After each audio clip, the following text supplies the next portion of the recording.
စိတ်ချမ်းသာမှုဆိုတာအမှန်တမ်းအရေးကြီးတယ်ပစ္စည်းဥစ္စာချမ်းသာတယ်စိတ်ချမ်းသာတယ်လို့မအောင်မေ့လိမ့်နဲ့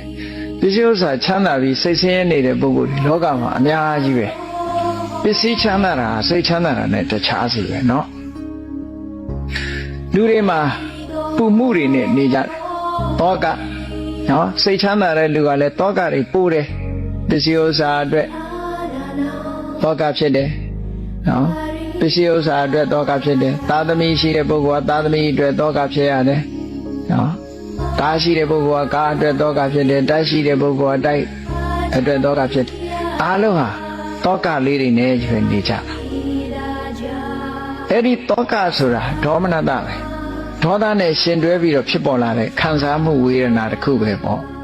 အဲ့ဒါလည်းပဲအကုသိုလ်ပဲပေါ့ဒါကြောင့်မလို့တောကကင်းအောင်နေခြင်းလို့ရှိရင်ဘာလုပ်ရမလဲလို့ဆိုရင်တွေ့တာမှုတွေကိုလျှော့ရတွေ့တာမှုရှိလေတောကကြီးလေတွေ့တာမှုကြီးလေတောကကြီးလေတွေ့တာမှုရှိသူတိုင်းတောကရှိတယ်ရှောင်လဲလို့မရဘူးတစ်ပင်ရှိရင်တစ်ရိပ်ရှိမှာပဲပေါ့ဘာဖြစ်လို့တော့ဆိုတောကဆိုတာတွေ့တာမှုရဲ့အရေးပဲလေသူကတွေ့တာမှုကိုမဖြောက်ဖဲနဲ့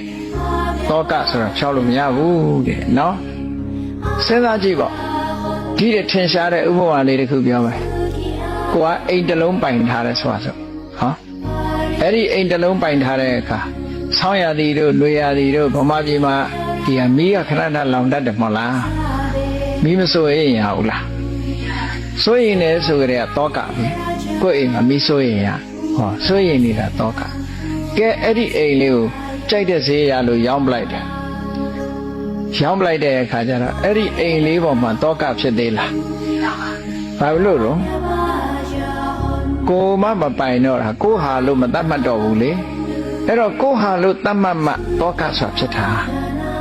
အဲ့ဒါကြောင့်မလို့အဲ့တော့တလောကလုံးကိုကိုဟာလို့မတတ်မှတ်နဲ့ကိုတောင်ကိုဟာလို့မတတ်မှတ်ဘူးဆိုလို့ရှင်တောကဘလို့တည်းမှဖြစ်တော့လေဒါကငါသားဒါကငါသမီးဒါကငါပစ္စည်းဒါကငါအမေဒါကငါအမငါမောင်နှမစသဖြင့်ငါနဲ့သိမ့်ပိုက်ထားတာမှန်တယ်များတောကဖြစ်เสียအားကြီးပဲနောက်ဆုံးမှာငါဆွေမျိုးငါတငယ်ချင်းဆိုတာပါသေးငါပစ္စည်းငါဥစ္စာဟောအဲ့ဒါလို့တွေ့တာမှုကိုအခြေခံပြီးတော့ထင်မြင်ယူဆမှုသိမ့်ပိုက်မှုတွေရှိနေသေးသမျှကာလပတ်လုံးသူတို့အတွက်မှာတောကဖြစ်မှာပဲအဲ့တော့တောကဆိုဒီမှာတွေ့တာမှုတွေကိုအခြေခံပြီးတော့လာတယ်နောက်ဆုံးဘယ်သူမှတွေ့ကြမရှိရင်ကိုယ့်ကိုတွေ့တယ်လေကိုယ့်တွေ့ရင်လည်းကိုယ့်အတွက်တောကဖရာယနာဖြစ်သွားရင်စဉ်းစားကြည့်ဖရာယနာဖြစ်သွားပြီဆိုတာဟာဘယ်သူမှမတွေ့ဘူးသူ့ကိုယ်သူလည်းမတွေ့တော့ဘူးသူ့အသက်ကိုလည်းမတွေ့ဘူးသူ့ခန္ဓာကိုလည်းမတွေ့ဘူးသူတွေ့เสียဆိုတော့ဘာမှမရှိတော့ဘူးဆိုတော့တောကပဲရလာမှာတော့လာကြမရှိတော့ဘူးလေတောကလမ်းကြောင်းတွေကုန်ပိတ်သွားပြီတောကလာတာတွေ့တာမှုလမ်းကြောင်းကလာတာလေ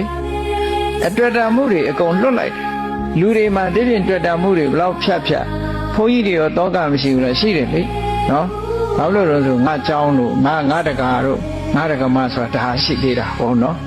ကားပိုင်ရင်လည်းငါကားဆိုတာလေးရှိသေးတယ်အဲ့ဒါရှိနေရင်တော့တောကရှိအောင်ပါပဲသို့တော့ပိုင်ဆိုင်တိုင်းတောကဖြစ်သလားလို့ဆိုမဖြစ်ဘူးနော်ပိုင်ဆိုင်တာနဲ့တောကဖြစ်သလားဆိုမဖြစ်ဘူးတွေ့တာမှတောကဖြစ်တယ်